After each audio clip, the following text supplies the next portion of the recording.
ये समय था 1957 का। रसल परिवार ओहायो के एक छोटे से कस्बे नोकर स्टिक में रहने आए थे। इन्होंने पहाड़ के ऊपरी तरफ एक मकान किराए पर लिया। ये लोग लगभग 9 सालों तक उसी घर में रहे, लेकिन फिर भी वहाँ के लोगों ने इन्हें कभी नहीं अपनाया। शायद इसलिए क्योंकि वो किराए के मकान में रहते थे, या फिर एक कारण ये भी हो सकता है कि वो और लोगों से ऊपर की तरफ रहते थे। शायद इस वजह से वहाँ के लोग उनसे जलते हों। खैर, लोग उनके बारे में कुछ भी सोचें, लेकिन विलर्ड रसल का विश्वास गॉड के लिए कभी कम नहीं हुआ। उसने पास के ही जंगल में चर्च बना रखा था, जहाँ वो हर रोज प्रेयर करने आता और साथ ही अपने बेटे आर्विन को भी लाता। वो जब भी क्रॉस को देखता तो उसे जंग का वो मंजर याद आ जाता जो उसने 12 साल पहले अपनी आंखों से देखा था। जंग के दौरान उसने क्रॉस पे लटका अपना साथी मिलर देखा, जिसे जिंदा ही जला दिया गया था।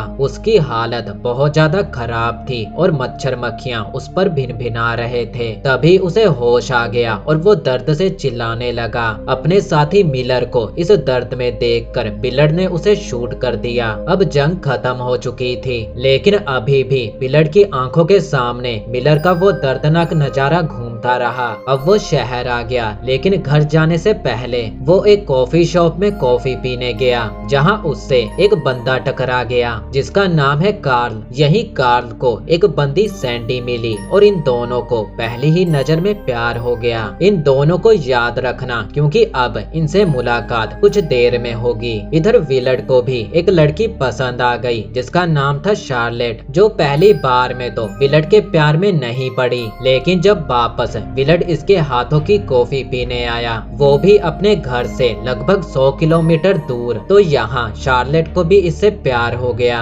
विलर्ड की माँ थी और उसका एक अंकल था जिसे विलर्ड ने गिफ्ट में एक गन दी, जो वो जर्मनी से लाया था। विलर्ड की माँ ने गॉड से प्रॉमिस किया था कि अगर वो जंग से जिंदा लौट आया तो वो विलर्ड की शादी हेलन से करेंगी। हेलन एक अनाथ लड़की थी। हेलन का इस दुनिया में कोई नहीं था सिवाय विलर्ड की माँ के, लेकिन विलर्ड को तो शार्लेट पसंद आ चुकी थी।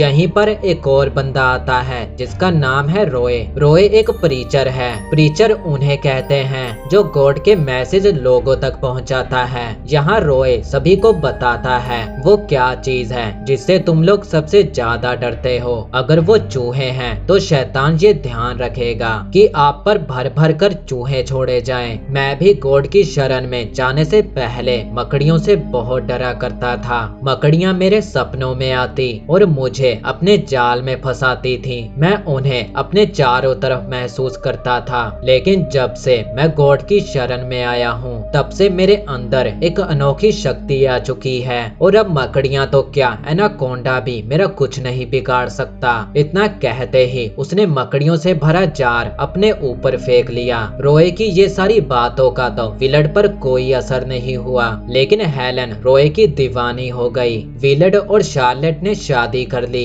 और ये दोनों ओहायो के एक छोटे से कस्बे नोकर स्टिक में रहने आ गए, जहाँ से कहानी की शुरुआत हुई थी। इनके बेटे आर्विन का भी जन्म हो चुका था। ये लोग इसी उम्मीद में यहाँ आए थे कि एक दिन ये लोग इस घर को खरीद लेंगे, और इसलिए विलर्ड दिन रात मेहनत करने लगा। अब विलर्ड एक पति के साथ बाप भी बन चुका था, तो उसने फैसला किया कि वो दोबारा फिर से गॉड की प्रेयर करना शुरू करेगा। उसने जंग का वो मंजर देखने के बाद से आज तक गॉड की एक भी बार प्रेयर नहीं की थी, लेकिन अब उसे अंदर से लग रहा था कि अगर वो गॉड के सामने नहीं झुका तो उसके परिवार को नुकसान हो सकता है, क्योंकि विलर्ड का मानना था कि जब तक तुम गॉड की गुलामी करते रहोगे तब तक तुम बचे रहोगे, और जिस दिन से तुमने गुलामी करना छोड़ दिया उस दिन से तुम्हारा बुरा वक्त शुरू हो जाएगा। यही सोचते हुए उसने जंगल में क्रॉस लगा दिया, जहाँ वो हर रोज प्रेयर करने लगा। उसने अपनी माँ को चिट्ठी लिखी कि उसने दोबारा से प्रेयर करनी शुरू कर दी है। उसकी माँ और हेलन इस बात से बेहद खुश हुई। हेलन अब खुद एक माँ बन चुकी थी। उसने रोए से शादी कर ली थी। वो अपनी बेटी लेवोर्ना को छोड़कर रोए के साथ ट्रिप पर जा रही थी। ये बात कोई नहीं जानता था कि ये ट्रिप उसकी आखिरी ट्रिप ट्रिप होगी। उन्हें हेलन की बॉडी 7 सालों बाद जंगल में दफन मिली। 1957 में आर्विन 9 साल का हो चुका था। इस टाउन में वही एक लौता बच्चा था जिसका यहाँ कोई रिश्तेदार नहीं था, क्योंकि यहाँ उनके परिवार को कोई भी पसंद नहीं करता था और इसी वजह से आर्विन की स्कूल में रोज सुताई होती थी। तो ये कहानी का पहला सीन है जब विलड आर्विन को लेकर प्रेयर करने जा रहा था। प्रेयर के बीच में वहाँ 2 लोग आ गए जो पहाड़ के नीचे की तरफ रहते थे। वो दोनों जंगल में शिकार करने आए थे। विलड को देखकर वो दोनों उसे बुरा भला बोलने लगे। एक तो उसकी पत्नी के बारे में भी बुरा भला बोलने लगा। ये सुनकर भी विलड अपनी जगह से नहीं हिला, क्योंकि ये वक्त सिर्फ गॉड के लिए था। फिर अगले दिन विलड आर्विन और उसके डॉग जैक को लेकर नीचे टाउन की तरफ गया। उसने आर्विन को बड़े ध्यान से देखने को कहा। वो गाड़ी से निकला और बड़े गुस्से में उन बंदों की तरफ बढ़ने लगा जो कल उसकी पत्नी के बारे में उल्टा सीधा बोल रहे थे। उसने पहले तो एक को पकड़ा और उसे मार मार कर उसका हलवा बना दिया। एक पल के लिए तो लगा विलड उसे जान से मार देगा, लेकिन फिर वो उसे छोड़कर दूसरे बंदे की तरफ गया और उसे मार मार कर उसका भरता बना दिया। दिन दहाड़े लोगों को पीटने के बाद वो वापस अपनी कार में आ गया। उसने आर्विन से कहा कि जो मैंने इन लोगों के साथ किया है वही तुम्हें उन लोगों के साथ करना है जो तुम पर हाथ उठाने की गलती करते हैं। बस तुम्हें ऐसा करने से पहले एक सही समय चुनना होगा। विलड की ये बात आर्विन के दिमाग में बैठ गई। जब ये लोग वापस घर लौटे तो शार्लेट जमीन पर लेटी हुई थी। शार्लेट को कैंसर था और अब डॉक्टर ने भी जवाब दे दिया था। विलड पूरी तरह से टूट चुका था। उसे लगा कि अब गॉड ही उसकी पत्नी को बचा सकते हैं, इसलिए आर्विन के साथ वो गॉड से प्रेयर करने लगा कि गॉड उसकी पत्नी की जान बख्श दे। उसे लगा कि गॉड तो सब कुछ कर सकता है तो वो उसकी मदद जरूर करेगा अगर वो गॉड के सामने पूरे दिल से प्रेयर करेगा। उसने आर्विन के एक झापड़ भी मारा क्योंकि वो ठीक से प्रेयर नहीं कर रहा था। फिर आर्विन ने भी गॉड से भीख मांगी कि उसकी माँ को ठीक कर दो, लेकिन दिन रात प्रेयर करने के बाद भी शार्लेट की हालत में कोई सुधार नहीं आ रहा था। विलड को लगा कि शायद गॉड उससे कुछ और भी चाहते हैं, तो उसने आर्विन के कुत्ते जैक को गोली मार दी ताकि उसके बदले गॉड उसकी पत्नी को ठीक कर दे। आर्विन रो रहा था, चिल्ला रहा था, लेकिन उसका बाप अपनी पत्नी के लिए एक तरफ से पागल हो चुका था। इतने बड़े बलिदान के बाद गॉड ने उसकी दुआ कबूल कर ली और अगले ही दिन शार्लेट की मौत हो गई। विलड आर्विन को लेकर अपनी माँ के घर जाने लगा क्योंकि अब यहाँ उनके लिए कुछ नहीं बचा। लेकिन आर्विन अपने डैड की बातों को अनसुना करके घर के अंदर जाने लगा। घर के बाहर उसे एप्पल पाई मिला जो उनके लिए कोई छोड़ गया था। आर्विन एप्पल पाई खाते हुए अपनी मॉम और उनसे भी ज्यादा अपने कुत्ते जैक के बारे में सोच रहा था, क्योंकि जैक के साथ जो हुआ था वो तो मॉम से भी ज्यादा खतरनाक था। देखते ही देखते रात हो गई और वो अपने डैड को ढूंढने के लिए जंगल की ओर जाने लगा। विलड क्रॉस के पास बैठा हुआ था। आर्विन ने उन्हें देखते हुए कहा कि अब मैं प्रेयर नहीं करने वाला, अब तो बिल्कुल भी नहीं करूंगा। आर्विन ने देखा कि उसके डैड तो मर चुके हैं। आज के दिन ही उसकी माँ की मौत हुई और आज ही के दिन उसके डैड ने भी सुसाइड कर लिया। पास ही में एक पुलिस ऑफिसर ली पूरे मन से अपनी ड्यूटी कर रहा था। ली की बहन है सैंडी, जिसे कहानी की शुरुआत में हमने देखा था। तो ली आर्विन के पास आया और उससे पूछने लगा कि ये खून तुम्हारे मुंह पर कैसे लगा, लेकिन वो खून नहीं, सिर्फ एप्पल पाई था। इसके बाद आर्विन उसे लेकर जंगल में गया, जहां ली ने देखा कि क्रॉस पर एक लाश लटकी हुई है जिस पर दुनिया भर के मक्खी मच्छर भिनभिना रहे थे। ये लाश किसी और की नहीं बल्कि जैक की थी। कुत्ते के साथ इतना बुरा हुआ सिर्फ इसलिए कि गॉड को ये बहुत पसंद आएगा।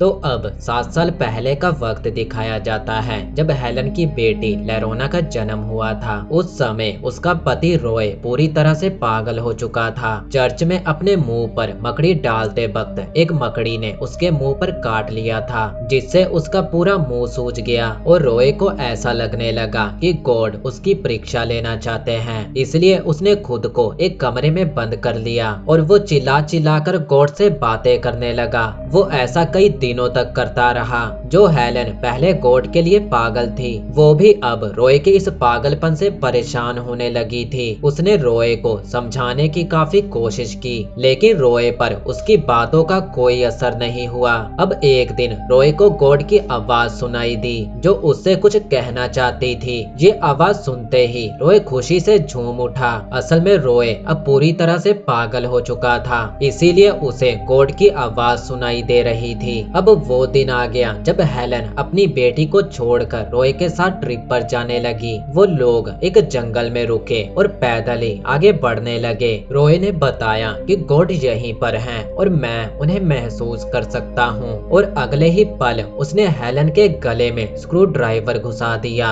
हेलन तड़प तड़प कर वहीं पर मारी गई और फिर रॉय ये चेक करके कि हेलन मर गई है, उसे वापस से जिंदा करने लगा। गॉड, मैंने आपकी आवाज सुनी थी। हेलन, मैं तुम्हें वापस से जिंदा करता हूँ। गॉड के आदेश पर मैं तुम्हें वापस से जिंदा करता हूँ। हेलन, वापस आओ। वो ऊपर देखकर गॉड को पुकारता रहा, लेकिन अब हेलन का काम तो तमाम हो चुका था। उसने कहा कि वो पुलिस के सामने सब कुछ कबूल कर लेगा, लेकिन रॉय के भाई ने उससे कहा कि तुमने गॉड के नाम पर अपनी पत्नी को मारकर जंगल में दफना दिया। पुलिस वाले सिर्फ तुम्हें साइकोपैथ समझेंगे, इसलिए तुम यहाँ से भाग जाओ। अगली सुबह रॉय अपने भाई को छोड़कर अपनी बेटी से मिलने जाने लगा। रास्ते में उसे लिफ्ट मिल गई थी और उसे लिफ्ट दी किसने थी? वही सैंडी और कार्ल, जिन्हें हमने कहानी की शुरुआत में देखा था। इन दोनों ने शादी कर ली थी और इनके अंदर एक अलग ही चुल थी। ये अक्सर अनजान लोगों को लिफ्ट दिया करते थे। कार्ल का कहना था कि उन्हें अजनबियों से दोस्ती करके अच्छा लगता है।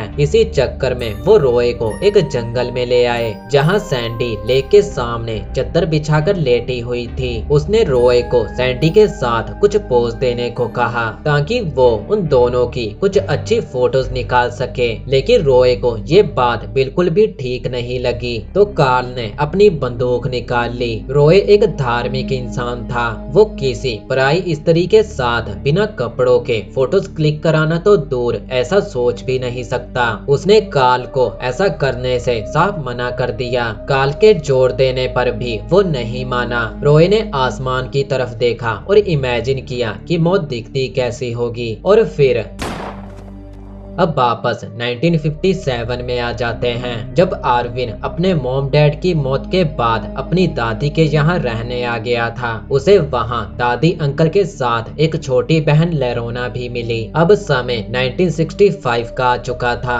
आज आर्विन का 18वां जन्मदिन था। जन्मदिन पर उसके अंकल ने उसे गिफ्ट में वही गन दी जो आर्विन के डैड ने जंग के बाद अंकल को दी थी। आर्विन अपने डैड के बारे में सुनकर इतना खुश नहीं हुआ, क्योंकि आज भी उसे याद था कि उसके डैड ने उसके कुत्ते के साथ क्या किया था। फिर भी उसने वो बंदूक रख ली। स्कूल में कुछ लड़के लेरोना को बुली करते रहते थे, जिनसे अक्सर आर्विन की लड़ाई होती रहती थी। वो अपनी छोटी बहन लेरोना को लेकर बहुत प्रोटेक्टिव था। लेरोना अक्सर अपनी माँ की कवर पर जाया करती थी और आर्विन भी उसका दिल रखने के लिए उसके साथ आ जाया करता था। उसने कहा कि लेरोना का बाप कहीं मजे कर रहा होगा। उसने लेरोना से पूछा भी कि अगर कभी उसका बाप वापिस आ गया तो वो क्या करेगी, जिस पर लेरोना बोली कि मैं उन्हें माफ करके एक नई शुरुआत करूंगी। असल में लेरोना अपनी माँ की तरह ही धार्मिक थी और वो लोगों को माफ करने में विश्वास रखती थी। हालांकि आर्विन बिल्कुल भी धार्मिक नहीं था।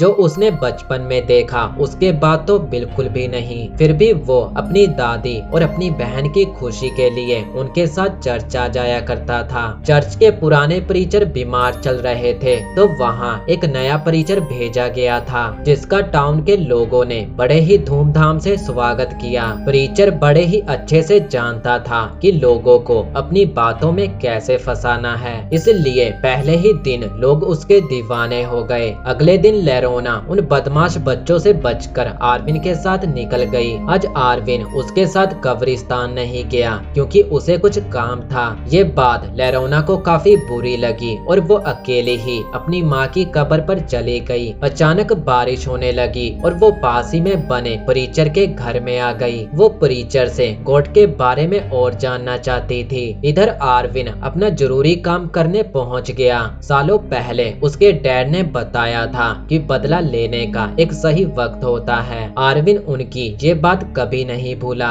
उसने एक एक करके सभी लड़कों को मार मार कर उनका भर्ता बना दिया जो उसकी बहन को परेशान किया करते थे। उसने उन्हें मार मार कर उनकी हालत इतनी बुरी कर दी कि अब वो लेरोना को परेशान करना तो दूर इस बारे में सोच भी नहीं सकते। आज ये काम करके उसे अपने डैड की याद आ गई। इधर प्रीचर लेरोना को लेकर अपनी कार में बैठा था। वो लेरोना को अपनी मीठी मीठी बातों में फंसा रहा था। जब लेरोना उसकी बातें नहीं समझी तो उसने गॉड के नाम पर लेरोना को मना लिया। उसने गॉड के नाम पर लेरोना का इस्तेमाल कर लिया और लेरोना तो पहले ही गॉड की भक्ति में अंधी थी। इधर सैंडी कार्ल के पागलपन से परेशान हो चुकी थी। वो यहाँ से भागना चाहती थी लेकिन कार्ल ने उसके दिमाग पर इस तरह से कब्जा कर रखा था कि वो चाहकर भी उसे छोड़ नहीं पा रही थी। उसने उन लोगों की फोटोज देखी जिन्होंने मरने से पहले उसके साथ अच्छा वक्त बिताया था। इन दोनों ने अब तक 14 लोगों को मार दिया था, सेम उसी तरह जैसे इन्होंने रॉय को मारा था। एक दिन सैंडी का भाई ली उसके घर आ गया। ली सैंडी की हरकतों से परेशान था। उसे डर था कि सैंडी की वजह से कहीं उसकी इमेज खराब ना हो जाए क्योंकि वो आने वाले इलेक्शन में खड़ा होने वाला था। उसे घर में सैंडी की एक फोटो मिली जिसे उसने बाद में देखा। वो सैंडी की ये फोटो देखकर हैरान हो गया कि सैंडी तुम ये क्या कर रही हो। ली माफिया और क्लब वालों से मिला हुआ था। वो 2 नंबर के काम चलने के लिए उनसे पैसे लिया करता था। सीधी बात, ली 1 नंबर का हरामी है। इधर लेरोना को उल्टी होने लगी। तबीयत खराब होने की वजह से आज वो चर्च भी नहीं जा पाई जिसका उसे पछतावा हो रहा था। आर्विन ने उसे कहा कि तबीयत खराब भी तो गॉड ने की, अगर सब कुछ वही करता है। असल में लेरोना प्रेग्नेंट थी। उसने ये बात प्रीचर को भी बताई लेकिन प्रीचर ने बच्चे को अपनाने से साफ मना कर दिया। वो तो उल्टा लेरोना को डांटने लगा कि तुम गॉड के घर में ऐसी बातें कैसे कर सकती हो। प्रीचर ने उसे ये कहते हुए भगा दिया कि मैं किसी और के बच्चे को नहीं अपनाने वाला। अगर लेरोना ने उस बच्चे को जन्म दिया तो उसकी दादी शर्म से मर जाएगी और बच्चे को गिराने के बारे में तो वो सोच भी नहीं सकती क्योंकि वो पक्की क्रिश्चियन है। तो उसने फैसला किया कि वो खुद की जान ले लेगी। वो फंदा अपने गले में डालकर तैयार थी लेकिन तभी उसे ख्याल आया कि दादी मेरे बच्चे को एक्सेप्ट कर लेगी क्योंकि उन्होंने मुझे भी तो एक्सेप्ट किया था। लेकिन गलती से उसका पैर फिसल गया और वो मारी गई। ये बात कोई नहीं जान पाएगा कि लेरोना ने खुदकुशी नहीं की बल्कि वो तो सिर्फ एक एक्सीडेंट था। पुलिस वाले ने आर्विन को बताया कि लेरोना प्रेग्नेंट थी। आर्विन समझ गया कि ये काम जरूर प्रीचर का है। इसके बाद वो प्रीचर पर नजर रखने लगा। उसने देखा कि प्रीचर जवान लड़कियों को धर्म के नाम पर बहला फुसलाकर अपनी कार में ले जाता है और वो घर आकर भी अपनी पत्नी से गलत काम करवाता था। इधर सैंडी और कार्ल को एक नया बकरा मिल गया जो कि एक फौजी था। वो लोग फौजी को जंगल में ले गए जहां उसके साथ फोटो शूट करने लगे। फौजी के साथ भी वही हुआ जो बाकी 14 लोगों के साथ हुआ था। उन्होंने उसे बड़ी ही बेरहमी से मार डाला। इधर आर्विन गन लेकर चर्च पहुंच गया जहां वो पहले प्रीचर को शूट करने लगा लेकिन उसकी हिम्मत नहीं हुई। वो चुपचाप सीट पर बैठ गया। फिर उसने प्रीचर से कहा कि आज यहाँ एक पापी आया है जिसे आपकी मदद चाहिए। आर्विन ने कहा कि मैं शादीशुदा हूँ और मैं अपनी पत्नी के साथ वो सब करता हूँ जो मुझे नहीं करना चाहिए और मैंने बहुत सारी लड़कियों के साथ भी गलत किया है। एक लड़की को तो मैंने प्रेग्नेंट भी कर दिया है। आरविन ने वो सारी बातें कही जो प्रीचर ने कर रखी थी। प्रीचर समझ गया कि ये मेरी ही बात कर रहा है। आरविन ने तुरंत अपनी गन निकाल ली। प्रीचर ने उसे भी धर्म के नाम पर बहलाने की कोशिश की, लेकिन आरविन पर उसका कोई असर नहीं हुआ, क्योंकि उसने तो पहले ही खुद को धर्म की बेड़ियों से आजाद कर रखा था। आरविन ने प्रीचर को उसके कर्मों की सजा देते हुए उसे शूट कर दिया। जब एक गोली से बात नहीं बनी तो उसने 2 गोलियां और उतार दी। आरविन वहां से भाग गया। रास्ते में उसे कार्ल और सैंडी मिले, जिन्होंने उसे लिफ्ट दी। कार्ल आरविन से बात करने लगा ताकि उसे कंफर्टेबल फील हो, लेकिन सैंडी का बिहेवियर कुछ ठीक नहीं लग रहा था, तो आरविन को थोड़ा अजीब लगा। कुछ देर बाद कार्ल ने गाड़ी रोकने को कहा क्योंकि उसे सुसु आई थी। जैसे ही वो कार से उतरने लगा, आरविन ने उसकी गन देख ली। गन देखते ही आरविन चौकन्ना हो गया। फिर सुसु करने के बाद उसने सैंडी से कार की चाबियां मांगी क्योंकि उसे डिक्की से कुछ निकालना था। ये देखकर आरविन और ज्यादा चौकन्ना हो गया। उसने अपनी गन निकालकर हाथ में रख ली और कार्ल ने भी अपनी गन निकाल ली। जैसे ही कार्ल सामने आया तो आरविन ने उसे शूट कर दिया। सैंडी ने भी तुरंत अपनी गन निकाल ली। आरविन ने उसे गन नीचे रखने को कहा, लेकिन वो नहीं मानी, तो आरविन ने उसे भी शूट कर दिया। कुछ देर बाद यहाँ सैंडी का भाई ली पहुँच गया। फिर वो सैंडी के घर गया। वो उन सारी फोटोज को ढूंढने लगा जो उनके क्राइम का सबूत थी। उसने उन सारी फोटोज को जला दिया ताकि सैंडी की वजह से कहीं उसकी इमेज खराब ना हो जाए, क्योंकि उसे इलेक्शन में खड़ा होना था। फिर उसे पता चला कि चर्च में एक 18 साल के लड़के ने प्रीचर को गोली मार दी है। प्रीचर को भी उन्हीं गोलियों से मारा गया था जिससे कार्ल और सैंडी को मारा गया। ली समझ गया कि ये काम किसी एक ही आदमी का है। फिर उसे पता चला कि रसल परिवार का बेटा आरविन रसल टाउन से गायब है। फिर उसे आरविन की हिस्ट्री भी बताई गई कि कैसे उसने एक ही दिन में अपने मॉम और डैड दोनों को ही खो दिया था। ये सुनते ही ली समझ गया कि आरविन वही लड़का है जिससे वो 8 साल पहले मिला था। वो समझ गया कि आरविन इस वक्त कहाँ होगा। आरविन उसी जंगल में आया जहाँ उसके डैड प्रेयर किया करते थे। आरविन यहाँ इसलिए आया क्योंकि उसे समझ आ गया कि उसके डैड ने जो किया वो उन्हें करना पड़ा, क्योंकि वो किसी भी कीमत पर उसकी माँ को बचाना चाहते थे और उन्हें उस वक्त जो सही लगा उन्होंने वही किया। जैसा कि आज आरविन को जो सही लगा उसने वही किया। ली भी वहाँ पहुँच गया और वो आरविन को बाहर निकलने को कहने लगा। आरविन ने उसे बताया कि वो प्रीचर बुरा इंसान था। उसने सैंडी के बारे में भी बताया कि उसे मजबूरन गोली चलानी पड़ी, लेकिन ली उसे इसलिए मारना चाहता था कि कहीं उसके थ्रू सैंडी की असलियत बाहर ना आ जाए, क्योंकि उसे इलेक्शन भी तो लड़ना था। आरविन ने अपने बचाव में उस पर गोली चला दी और गोली ठीक वहीं लगी जहां लगनी चाहिए थी। इसके बाद आरविन ने अपनी गन दफनाई और वहां से निकल गया। उसने कार में जगह रहने की बहुत कोशिश की क्योंकि उसे किसी अजनबी पर भरोसा नहीं था, लेकिन कुछ ही देर में थका होने की वजह से वो सो गया।